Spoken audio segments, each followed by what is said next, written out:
How to get obsidian in Lego Fortnite. Obsidian location, found in dry valley caves in the desert biome. Recognizable by the presence of cacti. Caves are extremely hot, requiring preparation. Preparation for cave exploration. Craft a cool-headed charm, 3 silk thread, 3 sand shells, 1 marble. Make snowberry shakes, 2 snowberries, 1 milk, using a juicer, 8 planks, 8 marble slabs, 5 knotroot rods.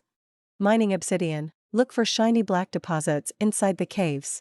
Requires a rare pickaxe, 3 flexwood rods, 3 sand claws, or better. Cave resources. Besides obsidian, caves also contain copper, rubies, and bright cores. Uses of obsidian in Lego Fortnite. Important mid-game resource. Needed to upgrade the crafting bench to epic. Used to build a smelter for copper processing. Essential for crafting an epic pickaxe. Required for upgrading the village to levels 9 and 10. Thanks for watching. Don't forget to like, subscribe, and ring the notification bell for our latest videos.